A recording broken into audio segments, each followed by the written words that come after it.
faisons maintenant l'exercice 6 de toujours la feuille de TD4 sur les variables aléatoires discrètes. On vous dit, une usine reçoit le même jour 5 machines identiques. La probabilité qu'une telle machine soit toujours en bon état de fonctionnement au bout de 8 ans est de 0,8.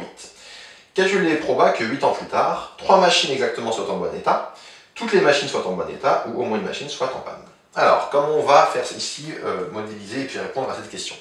Donc, ici, ce qui nous intéresse, c'est, parmi nos 5 machines, combien sont en bon état au bout de 8 ans? Donc, on va noter X,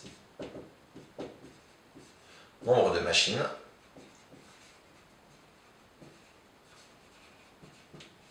en bon état au bout de 8 ans.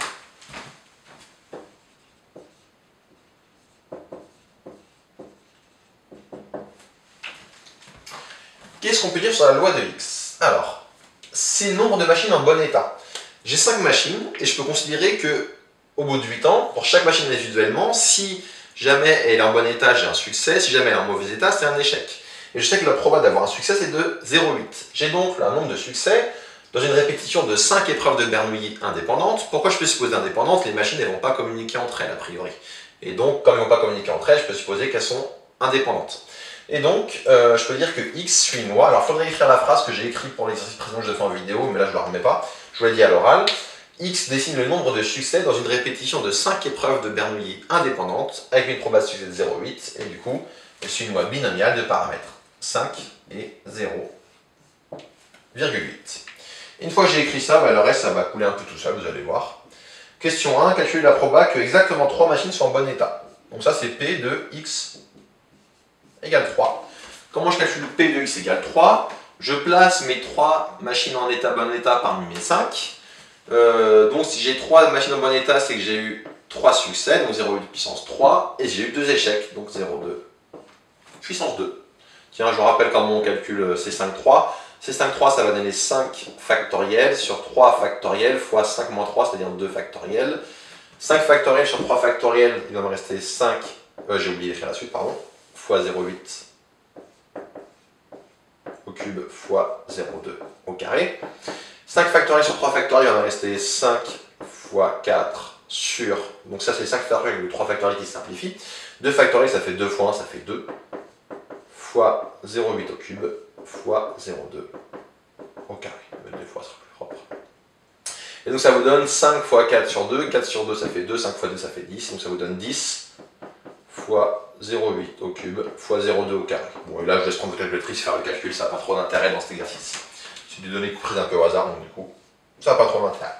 Donc, la question c'est fini, c'est vraiment assez rapide hein, quand vous avez posé comme il faut. La question 2, toutes les machines soient en bon état. Donc toutes les machines en bon état, c'est P de X égale 5. Soit vous réappliquez la formule, soit en fait ça peut être direct. Dire qu'elles sont toutes en bon état, elles ont tous le même comportement.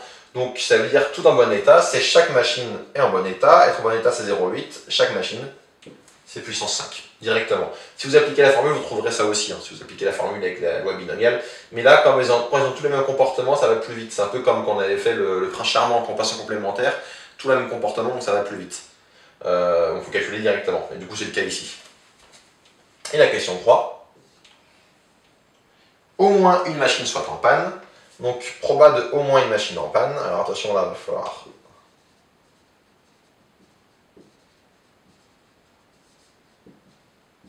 réfléchir, mais le mieux c'est de passer au complémentaire direct d'ailleurs, donc je viens de donner la solution, mince, j'ai oublié de vous laisser réfléchir. Au moins une machine en panne. Si je veux calculer directement, il faut calculer la proba qui est exactement une machine en panne, plus exactement 2, plus exactement 3, plus exactement 4, plus exactement 5. Ça me fait 5 probas différentes à calculer, qui vont demander un peu de calcul quand même. Du coup, je me demande, comme j'ai le au moins qui est là, je me demande qu'est-ce qui se passe si je passe au complémentaire. Le proba de au moins une machine, le complémentaire de au moins une machine en panne, c'est aucune machine complémentaire en panne. Aucune machine en panne, pardon.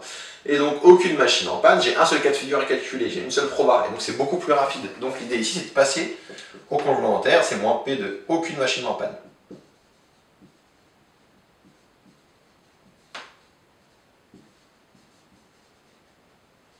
Donc P de aucune machine en panne. Et ça fait donc 1 moins P de, en termes de X, hein, dire qu'aucune machine n'est en panne, c'est qu'elles sont toutes en bon état, et donc X égale 5. Et si on l'a déjà calculé, ça fait donc 1 moins 0,8 puissance 5. Et ça se termine, cet exercice qui était assez rapide pour le coup.